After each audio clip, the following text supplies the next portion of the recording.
بسم اللہ الرحمن الرحیم۔ پروفیشنل بگاریوں سے آپ کا واسطہ پڑا ہوگا۔ عام طور پر بازار میں بالکل اٹے کٹے ہوتے ہیں، نوجوان ہوتے ہیں اور کوئی نہ کوئی اپنا عذر پیش کر کے وہ بھیک مانگتے ہیں، اور آغاز وہاں سے کرتے ہیں کہ دیکھنا میں کوئی بگاری نہیں ہوں، بس یہ تھوڑا سا مسئلہ ہے۔ تو یہ ایسے بگاری گویا متکبر بگاری ہوتے ہیں اور پروفیشنل ہوتے ہیں۔ افسوس کے ساتھ کہنا پڑتا ہے کہ یہ جو ہمارا پرائم منسٹر گئے ہیں وہاں سعودی عرب میں، شہباز شریف صاحب، تو ان کے منہ سے بالکل اسی طرح کی باتیں نکلی ہیں۔ ان کو وہاں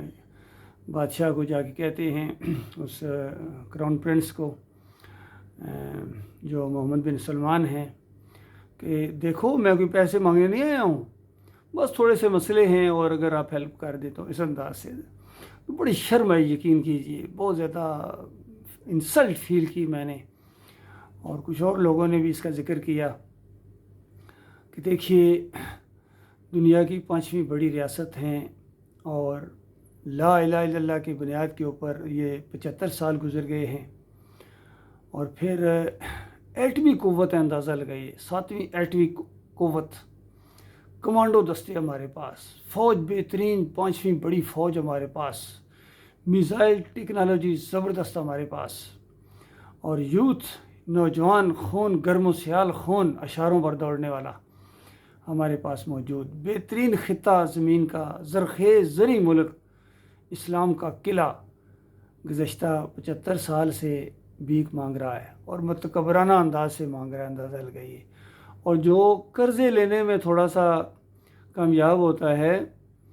اس کو بہترین لیڈر کہا جاتا ہے کہ یہ پرائم منسٹر، کیا کہنا ہے ان کا، یہ قرضے لینے میں انہوں نے پچھلوں سے زیادہ قرضے لیے ہیں آئی ایم ایف سے، اور اس آخری دفعہ تو آئی ایم ایف نے حد کر دی ہے، ایسی شرائط ہر دفعہ لگاتا ہے وہ بے ایمان ادارہ کہ اپنے عوام کے اوپر وہ ترس نہیں کھاتا ہے ان کی، اور بجائے اس کے کہ ہمدردی والا انداز ہو، خالص پریشانی والا انداز اور عوام کو مزید دبانے والا انداز کہ ان کے اوپر یہ ٹیکس لگاؤ، طریقے بھی بتاتا ہے، وہ طریقے بتاتا ہے ان چیزوں کی قیمتیں بڑھاؤ، یہ کرو وہ کرو، تو عوام کے لیے پریشانی کا ذریعہ ہے۔ تو یہ بات بالکل ثابت ہو جاتی ہے کہ اسلام اور ایک غیر اسلامی نظام میں کیا فرق ہوتا ہے۔ اسلام خیر خواہی کا دین ہے، اسلام کے اندر صدقات ہیں، قرضے ہیں، اور سود کے ساتھ اتنی نفرت ہے، بلکہ اعلان جنگ کہا گیا کہ اگر تم سود نہیں چھوڑ سکتے ہو، کہا جا رہا ہے تمہیں کہ یہ سود بڑھتا چڑھتا سود چھوڑ دو،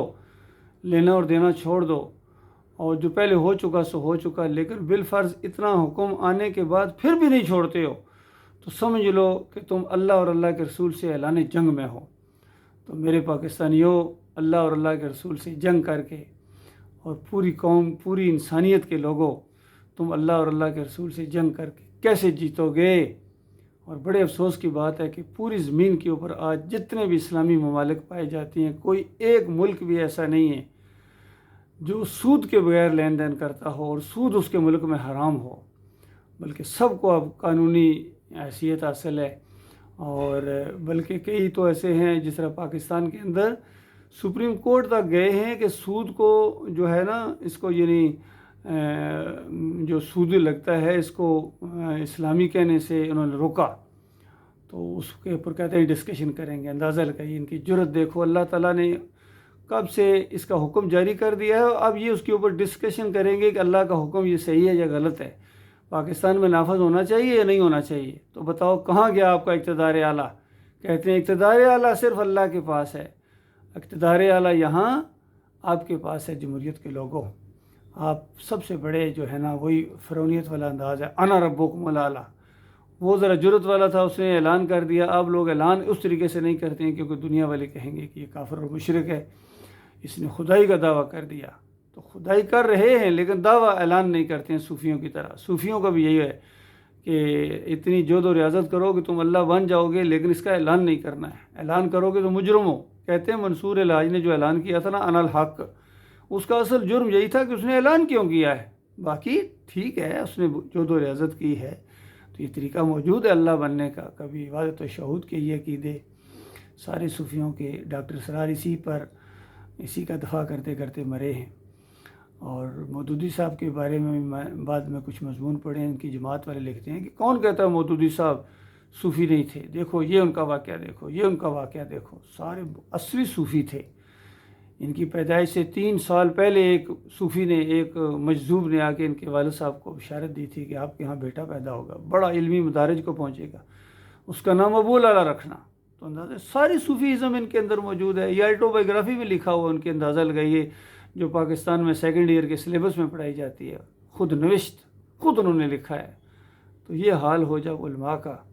تو اس کے بعد عوام کیوں نہ پسے اور پھر ذلیل و خوار کیوں نہ ہو۔ پوری دنیا میں انہوں نے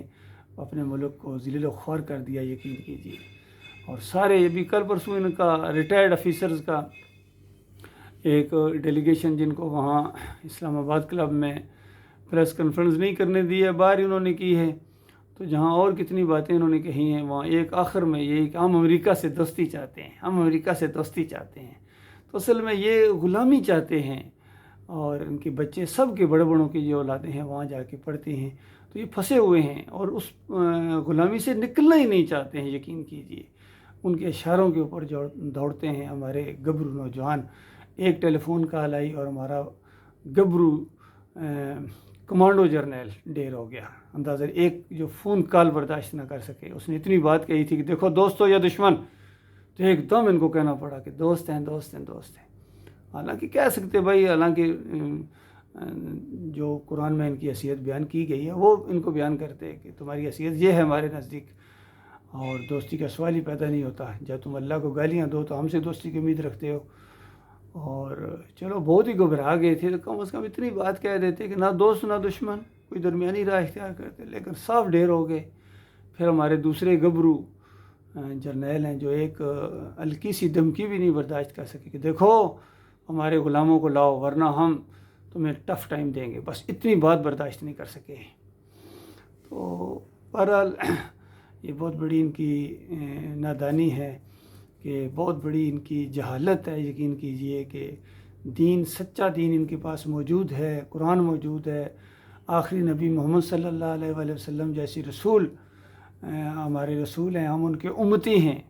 اور ایک قبلہ، ایک کتاب، اور پھر ہماری ایک شاندار اسلامی تاریخ موجود ہے، صحابہ کرام کی پوری زندگیاں موجود ہیں، نبی علیہ السلام کی زندگی موجود ہے، صلح کس طرح کی جاتی ہے، جنگ کس طرح کی جاتی ہے، معاہدے کس طرح کیے جاتے ہیں، کاروبار کس طرح کیے جاتے ہیں، سارے موجود ہیں۔ لیکن یہ اس طرف رخ کرنے کے لیے تیار نہیں ہے، یہ شیطانی راستے کی طرف جانے کے لیے بےتاب رہتے ہیں۔ بالکل وہی بات جس طرح اللہ تعالیٰ کہتا ہے کہ اگر حق راستہ ان کے سامنے آئے، صحیح راستہ ان کے سامنے آئے، تو یہ اس کو اختیار کرنے کے لیے تیار نہیں ہوتے ہیں۔ اور گمراہی اگر ان کے سامنے رکھی جائے، تباہی کا راستہ ان کے سامنے رکھا جائے، شیطان کا راستہ ان کے سامنے رکھا جائے، سارے دوڑ پڑتے ہیں۔ تو یہ حالت ہے آج ان پاکستانیوں کی۔ اللہ ان کو ایمان خالص کی سمجھ عطا فرمائے۔ میرے پیارے بھائیوں، میں آپ کا بھائی ہوں، میں کوئی مولوی نہیں ہوں، صوفی نہیں ہوں، پیر نہیں ہوں، میں فوجی افسر ہوں، 7 پنجاب ریجمنٹ، میری 23232 میرا PA نمبر ہے، اور میرا دل کرتا ہے آپ کی ذلت اور خواری کو دیکھ کے، یقین کیجیے سویلین بھائیوں کی ذلت اور خواری دیکھ کے، ان صاحب اقتدار لوگوں کی ذلت اور خواری دیکھ کے میرا دل کرتا ہے، اور کیونکہ یہ پاکستان کی نمائندگی کرتے ہیں پھر دل کرتا ہے اس وجہ سے۔ اور ہمارے فوجی بھائیوں کی جو کمزوری ہے کہ یہ بھی مشرف صاحب نے کہا تھا کہ میں امریکہ سے نہیں لڑ سکتا ہوں، میں انڈیا سے تو لڑ سکتا ہوں، میں امریکہ سے نہیں لڑ۔ اس وقت مجھے شرم آئی، کیوں کمانڈو ہے تمہارے بیج لگا ہوا کمانڈو کا، تم کیوں نہیں لڑ سکتے ہو؟ کیوں تمہیں تنہائی دی ہے پاکستان نے؟ ہر دشمن کے ساتھ تم لڑ سکتے ہو لڑنا چاہو تو، اور آپ کو صرف جو تنہائی دی جاتی ہیں یہ صرف انڈیا کے خلاف لڑنے کے لیے نہیں ہے، ہر دشمن کے خلاف جو بھی ہمارے اوپر مسلط ہوگا، مداخلت کرے گا، سازشیں کرے گا، تو آپ نے لڑنا ہے۔ جتنے وسائل ہیں اتنے لڑو، آپ پابند تو نہیں ہے کہ فلاں اتنے آپ کے پاس ہونے، جتنے ہیں بس اس کے ساتھ لڑو، یہی طریقہ ہے۔ صحابہ کرام لڑے تھے یا نہیں لڑے تھے؟ 313 نے ٹوٹی ہوئی تلواریں اور نیزے اور لاٹھیاں لے کے گئے تھے، کس طرح 1000 کے اس دستے کو بگایا تھا انہوں نے، بعد میں پھر وہ 10,000 لے کے آئے، پھر منہ کی کھائی انہوں نے۔ تو یہ ساری چیزیں ہوئی ہیں۔ اس کے بعد لاکھوں کے جو دستے تھے، فوجیں تھیں، ان کے ساتھ لڑے ہیں صحابہ کرام کو۔ اللہ نے فتح دی تھی یا نہیں دی تھی؟ کیونکہ وہ مسلم تھے، وہ بریلوی نہیں تھے، دیوبندی نہیں تھے، اہل حدیث نہیں تھے، شیعہ نہیں تھے، وہ قادیانی نہیں تھے، وہ مسلم تھے، ان کی صفوں میں یہ کفر و شرک نہیں تھا، یہ مسلک نہیں تھے، اور وہ یکسو مسلم تھے۔ ان کا داتا اللہ تھا، دستگیر اللہ تھا، مشکل کشا حاجت روا اللہ تھا ان کا۔ وہ یا اللہ مدد کہتے تھے، وہ یا علی مدد نہیں کہتے تھے، یا رسول مدد نہیں کہتے تھے، واسطے وسیلے کے وہ قائل نہیں تھے، مزاروں کے اوپر اور نبیوں ولیوں کے سجدے کے وہ قائل نہیں تھے، وہ مسلم تھے۔ آج بھی اگر مسلم بنو اللہ کے بندو، تمہارا جو وہ کھویا ہوا وقار ہے وہ واپس کر دے گا اللہ تعالیٰ، تمہاری عزت بحال ہو جائے گی، اور ان فریبکاروں کے پیچھے نہ چلو، ان چوروں اور ڈاکوؤں کے پیچھے نہ چلو۔ میری قوم کے لوگوں، میرے پاکستانیوں، میرے بھائیوں، میں آپ کی صحیح رہنمائی کر رہا ہوں، یقین کیجئے، میرا ساتھ دو۔ کفر و شرک کا جنازہ نکال دیا جائے گا۔ سب سے پہلے ہم اپنے بتوں کو توڑیں گے۔ یہ اپنے بتوں کی پالش کرتے ہیں، بتوں کی پالش کرتے ہیں۔ جمہوریت کا ماننا بتوں کی پالش کرنا ہے، ان مزاروں کے اوپر چادریں چڑھانا یہ بتوں کو پالش کرنا ہے، ان کے اوپر رنگ و روغن کرتے ہو، کبھی ہرا گنبد پوجتے ہو، کبھی پیلا، کبھی نیلا گنبد گنبدوں کے پجاری ہو، فرقوں اور مسلکوں کے پجاری ہو، اور رسم و رواج کے بندو، تم اللہ کے بندے کیسے بن سکتے ہو؟ 11ویں شریف کے بندو، اور 12ویں شریف اور 10 محرم کے کنڈوں اور حلیم گھوٹنے والوں اور چادریں چڑھانے والوں اور مزاروں کی خیک چاٹنے والوں، پھول چاٹنے والوں، تم اللہ کے بندے نہیں ہو، تم اللہ کے بندے نہیں ہو، تم اپنے نفس کے بندے ہو،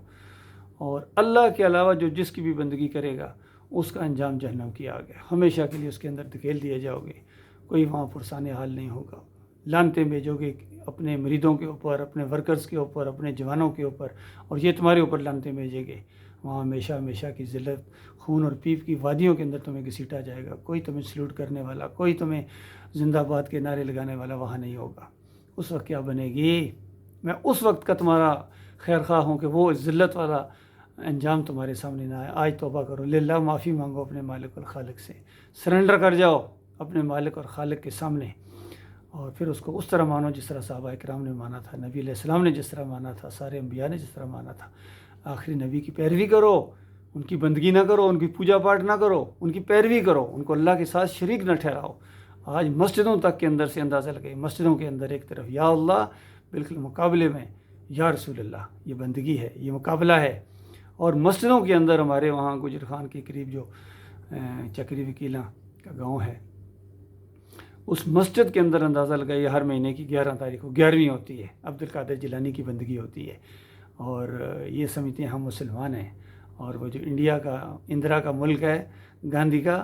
وہ ہندو ہیں، کیوں جی؟ وہ کھڑے بت کی پوجا کرتے ہیں، اور یہ لیٹے ہوئے بت کی پوجا کرتے ہیں، اس قبر کی پوجا کرتے ہیں، مزار کی پوجا کرتے ہیں۔ کوئی فرق نہیں ان کا، یقین کیجیے، وہ بھی اللہ کو اکیلا نہیں مانتے ہیں، یہ بھی اللہ کو اکیلا نہیں مانتے ہیں۔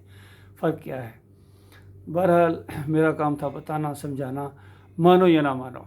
مانو یا نہ مانو، مانو گے اپنا بھلا کرو گے، نہیں مانو گے تو پھر اس کے بعد تمہارا انجام بالکل وہی ہوگا جو پہلی مشرک قوموں کا ہوا ہے۔